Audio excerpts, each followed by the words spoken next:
I guess I'll throw Plato in here. His dualistic separation of creation and the forms. He took the debar away and put it out, separated from the experience of the material. Forgive me, but I'm going to have to say St. Paul bought into that a little bit with his Greek education. This is a distorted, shadowy reality. When he moves out of that Greek understanding, he soars, and he talks about the Christ that fills us all and fills all things. But when the Greek education starts to speak, we see his antagonism with the body, his antagonism with the material world, his antagonism with women and the sacred feminine. Can I put in St. Augustine of Hippo? Please. Anyone with a psychological need to confess a book that thick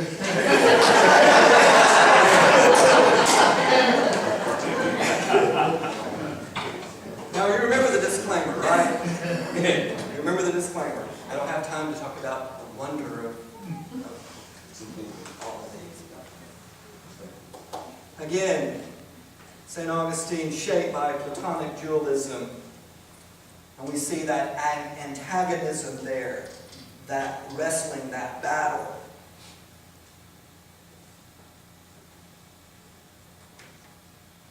With life.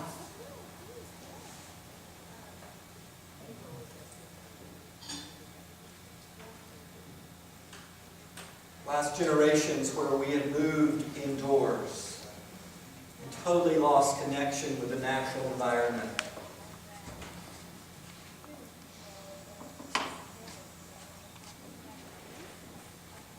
Away from nature, away from creation. We live cocooned in our cars and our houses, unaffected by the natural environment. If it's cold, we turn on the heat. If it's hot, we turn on the air. If it's dark, we turn on the lights. If it's light, we close the shutters.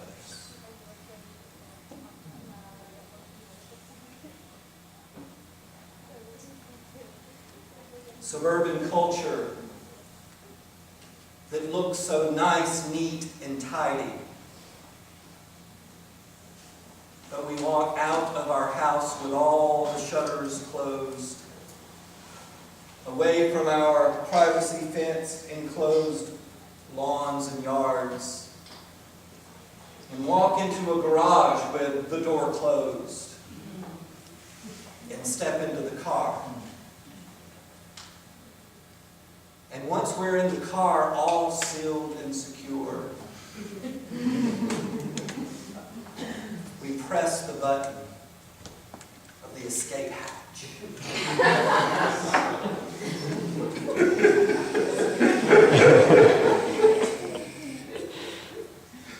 Car is cranked and usually alone in that cage of thousands of pounds of steel. We travel alone down the highway.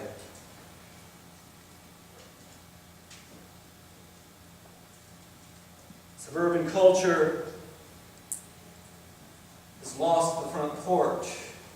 It's lost any sense of groundedness and connection and diversity and any type of holistic, multi-use way of living that has always nurtured the human soul. But yet, we're isolated from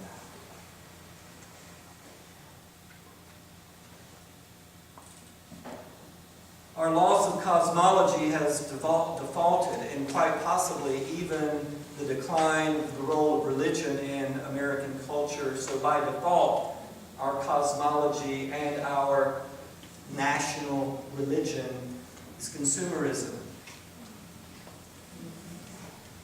You know, 9/11 was the World Trade Center that was bombed, not the cathedral. Our cathedrals are the grand shopping malls. It's what we do on Sundays. We buy, we consume. It's totally connected to the industrial growth society, and that model: keep people consuming, keep people spending. Unfortunately, the church at times even buys into it in both church shop. From where can I be entertained the most? Where can the most programs be provided? On and on and on and on. And I want you to know, as a clergy person, I stand in solidarity with you. This model being forced on top of the church is killing our souls as priests. To have to live under that pressure to provide for the consumers.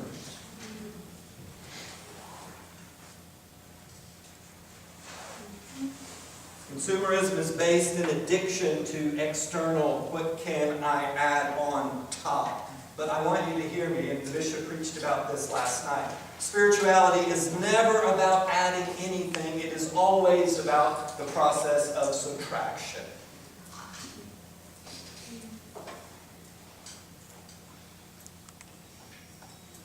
Go, leave behind, and what? Follow me. But I need to go bury my father. No. Let the dead bury the dead. Follow me.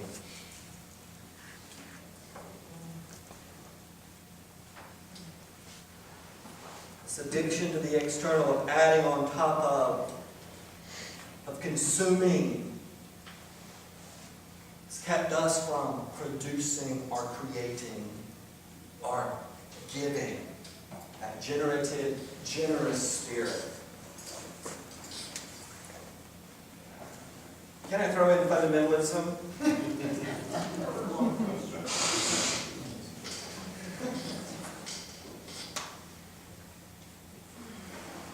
This reduction of God,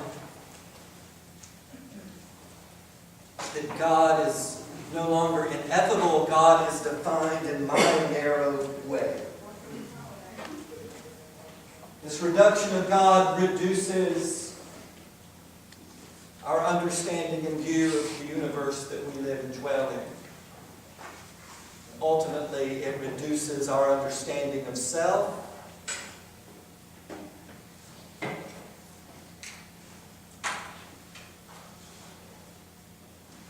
It reduces our soul.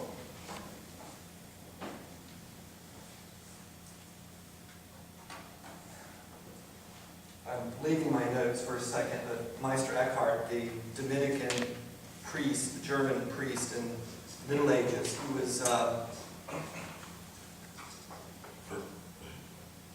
challenged by the Pope several times, I think unfairly, for social, political reasons. But Eckhart said, go in. Go in. Go into your soul. Because if you do, you'll find the universe there. Now what he's saying is, that's how vast and magnificent your soul is.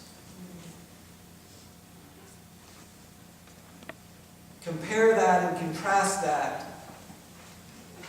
to the death of the soul, or if we have one, it's the size of a pea.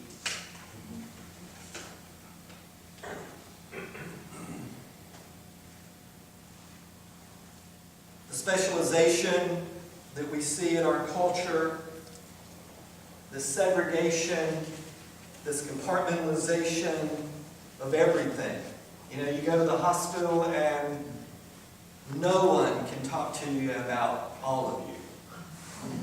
You've got legs on the second floor, kidneys on the third floor, hearts on the fifth floor. They're literally being pulled apart.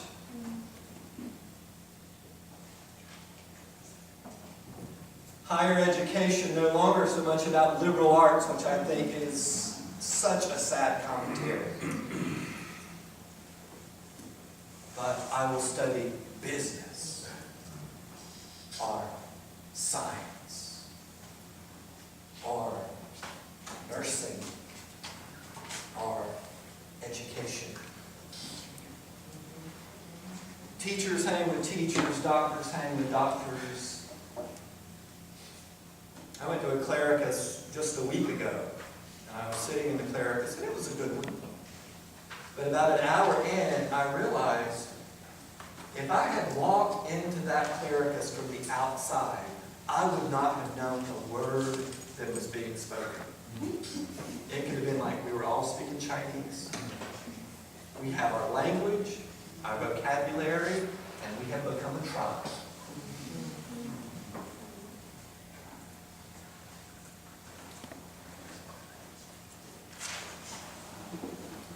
Television. I like my shows now.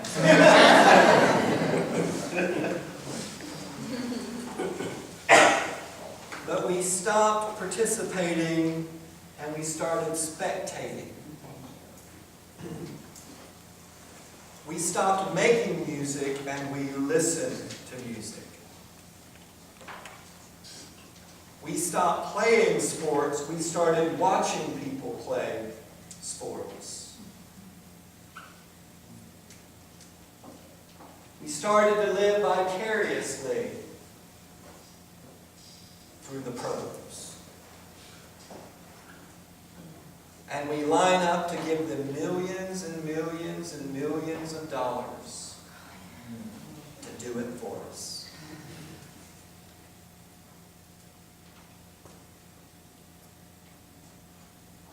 We observe.